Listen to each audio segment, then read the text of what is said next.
자, 이번 시간 행정 절차론이요. 자, 행정법상의 새로운 의무이행 확보 수단으로서 우리가 유심히 봐야 되는 게 바로 40조의 3입니다. 40조의 3. 그래서 현대 행정 기능 자체가 이제 발달하게 되면서 그 전통적인 행정 강제 수단으로 행정 수단만으로는 행정 목적을 달성할 수 없다.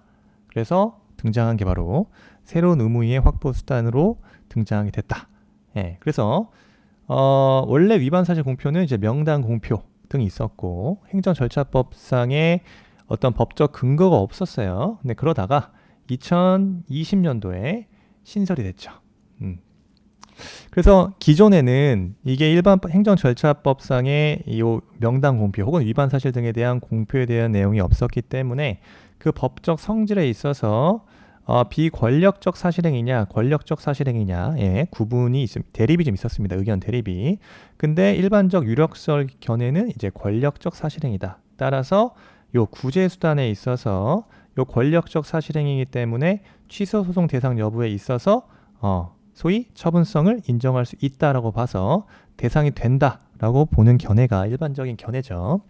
그래서 이번에 2023년 행정사 시험 대비해서 약술 단문 형식으로 요 40조 행정절차법 제40조의 3에 대한 요 대비를 좀 해야 된다 이겁니다. 그 먼저 의의요. 의의란 자 개념이 뭐죠?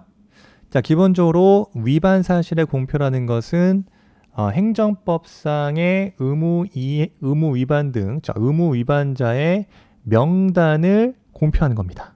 이런 식으로요. 자, 법 위반 어린이집 명단 공표를 하죠.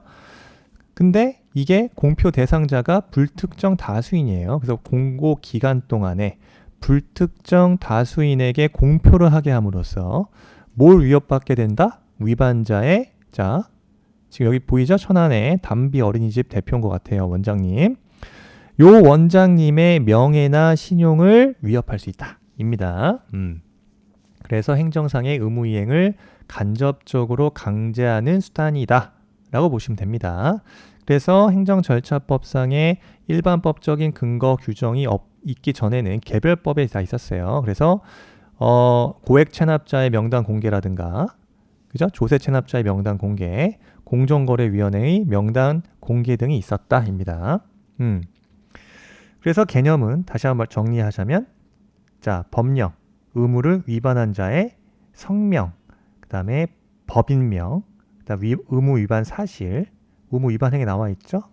그 다음에 의무 위반을 이유로 처분 사실 등을 법률에 정하는 바에 따라서 일반인에게 공표할 수 있다. 공표 기간도 나와 있네요. 처분 내용도 나와 있고요. 됐습니다. 그 다음에 이제 법률에 정하는 바에 따라 여기 다 법률 나와 있죠. 개별법상의 법률이 나와 있었어요. 이제 영유아 보육법에 따라 그죠? 명단 공표한다. 개별법에 따라 법률에 정하는 바에 따라서 일반인에게 공표할 수 있다라는 게 개념이고요.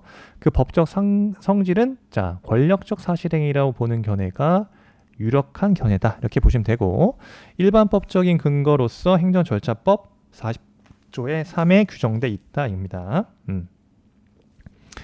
그 다음에 이제 의견 제출이에요. 의견 제출 이게 무슨 말이냐면 위반 사실을 공표하기 전에 당연히 어떻게 됩니까? 당사자에게 그 사실을 통지하고 그죠? 당사자에게 공표를 하겠습니다 라는 사실을 통지하고요. 의견 제출의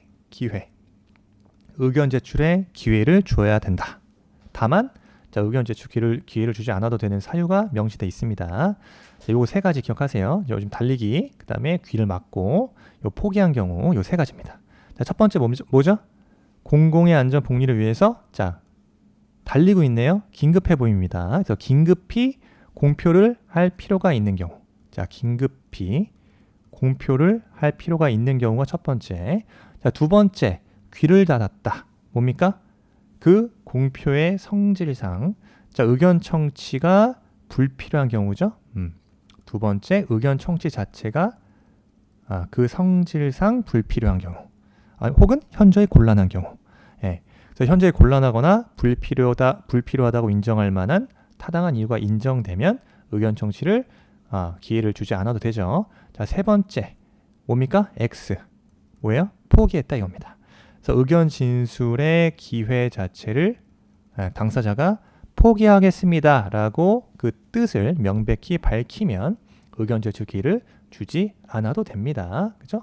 이런 것들에서도 점수가 좀 들어가겠죠? 뭐 3점에서 5점은 들어갈 겁니다. 이런 거 잘 써주셔야 되고. 그 다음에 중요한 건 요 한계죠. 한계. 국민의 알 권리도 중요합니다. 공표를 함으로써 당연히 국민의 알 권리도 충족을 시켜줘야 되지만 어떻게 보면 요 상대방이죠. 상대방의 프라이버시권과의 어떻게 보면 비교 형량을 해야 된다. 이에 대해서 당연히 판례 입장이 나온 바 있습니다. 그죠? 판례 입장. 자, 행정상 공표의 방법으로 실명을 공개함으로써 타인의 명예를 훼손한다. 그죠? 그런 경우 그 공표된 사람에 관하여 적시된 사실의 내용이 진실이다라는 증명이 없더라도, 그죠? 국가기관이 공표 당시 이를 진실이라고 믿었고 또 그렇게 믿을 만한 상당한 이유가 있다면 위법성은 없다라고 보는 것이 우리 판례 입장이에요. 우리 대법원 입장이다. 그래서 단 여기 일반인에 비해 엄격한 기준을 요구하고 있죠? 예, 요 관련 판례 하나 더 볼게요. 자, 요 명단 공표에 대한 요 관련 엄격한 해석을 한 요 판례의 내용입니다. 이런 지문들은 반복해서 요 판례 요지를 보시는 게 좋다. 그래서 가 지문은 봤던 거고 나항에서 자 가항의 경우 상당한 이유의 존부의 판단에 있어서 우리 엄격하게 해석한다 그랬죠? 자 실명 공표 자체가 매우 신중하게 이루어져야 한다는 요청에서 비롯되는 자 무거운 주의 의무화 등등. 자 밑줄 친 부분 봐야겠죠? 공표된 사실이 진실이라는 점에 대한 국민의 강한 기대와 신뢰. 공무원의 비밀 엄수 의무와 법령 준수 의무 등에 비추어서 그죠? 사인의 행위에 의한 경우보다 훨씬 더 엄격한 기준이 요구된다 할 것이다. 네. 그래서 어떻게 판단했습니까? 자, 요 객관식 지문입니다만, 자, 이거 볼까요?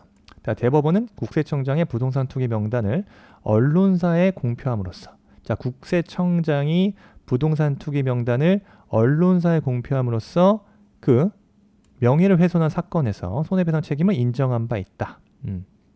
그래서 옳은 지문 나왔죠. 자, 다 볼게요. 지방국세청 소속 공무원들이 통상적인 조사를 다 해서 의심스러운 점을 밝혀보지 아니한 채 막연히 그죠? 그 의구심에 근거해서 원고가 위장 증여자로서 국토위반관리법에 위반하였다는 요지의 조사 결과를 보고한 것이라면 국세청장이 이 근거한 보도자료의 내용이 진실이라고 믿은 데에 상당한 이유가 없다라고 본 바 있다. 그죠?